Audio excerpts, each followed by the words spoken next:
A warm welcome to all of you. I am Annapurni from Lilidok College. Today I am going to teach previous year problems on science subject for class 10th. First question, explain giving example where active involvement of local people lead to efficient management of forest. To answer this question, you have to remember the incident that happened in West Bengal. In West Bengal, Sal forest, which is present in Midnapur, had been degraded badly. So, in 1972, West Bengal Forest Management recognized its failures in reviving the degraded salt forest. Then the department changed its strategy and the forest officer A.K. Banerjee, who involved the villagers in the protection of degraded salt forest. In return, the villagers were given employment in silviculture and harvesting operations. Silviculture is related to maintaining of forest and wood. 25% of the final harvest and allowed the fuel wood and fodder collection on payment of nominal fee. So, with the help of active involvement of local people, the Sal forest underwent a remarkable recovery by 1983. That's all about this question. Now, next question. What are covalent compounds? Why are they different from ionic compounds? List their characteristics property. First, covalent compounds are made up of covalent bond which are formed by the sharing of electron pairs. This point is very important. Sharing of electron pairs between two atoms. Then the shared electron pair belongs to outermost shell of both atoms and lead to both atoms attaining noble gas configuration. Example, methane, CH4. And why are they different from ionic compounds? Covalent compounds are different from ionic compounds due to its tendency to share its outermost electron pairs.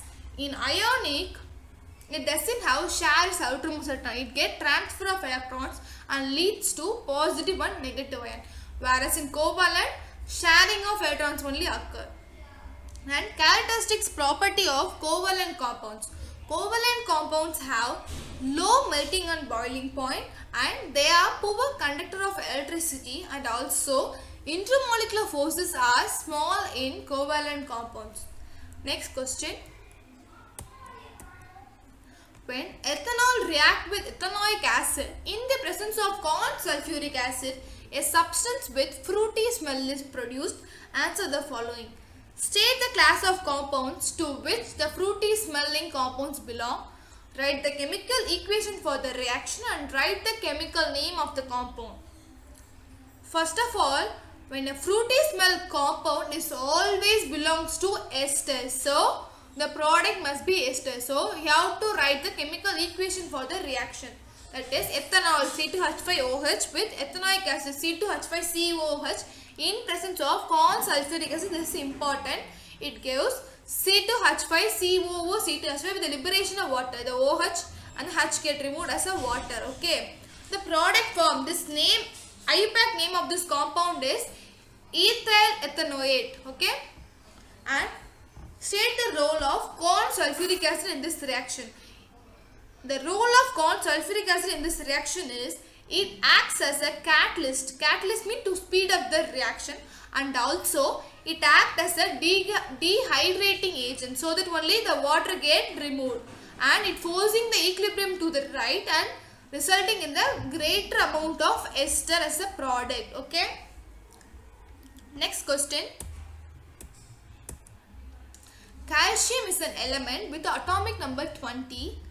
Stating reason, answer each of the following questions. Is calcium a metal or non-metal? Definitely calcium is a metal because it readily loses its outermost two electrons and forming a Ca2+, and also it is present in the group 1. We all know that group 1 and group 2 are S block elements. So calcium is definitely a metal.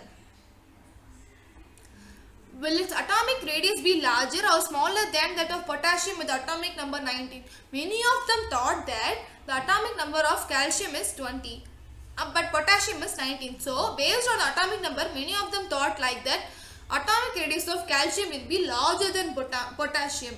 No, it is completely wrong, because when on periodic table, when moving from left to right, the atomic number increases by 1. Okay, so even though the atomic number of calcium is higher, its atomic radius is smaller than potassium due to it increase in the force of attraction exerted by the nucleus.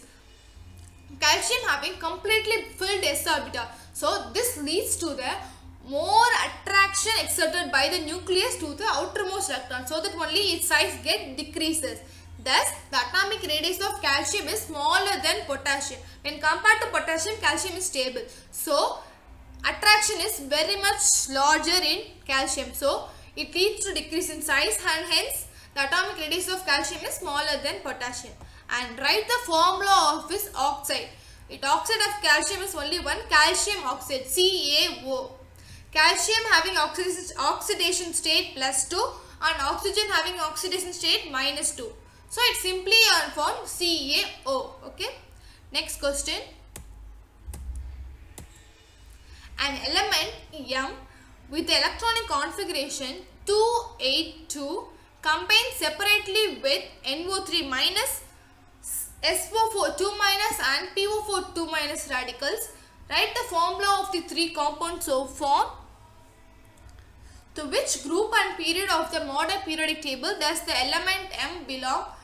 Will M form covalent or ionic compounds? Give the reason to justify your answers. First of all, electronic configuration is 282. Therefore, atomic number is 12. So, that means the M element is magnesium. Its symbol is Mg. And next question, write the formula of the three compounds of form. So, when Mg react with these radicals, it forms magnesium nitrate, magnesium sulfate and magnesium phosphate.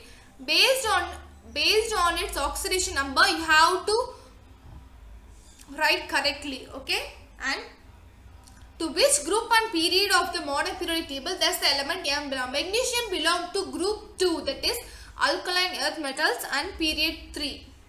And will M form covalent or ionic compound? Definitely M form, magnesium form ionic compound with element, because magnesium easily loses 2 electrons to form Mg2+ to attain a stable noble gas configuration. Therefore, it forms ionic compound. That's all about the questions. Thank you.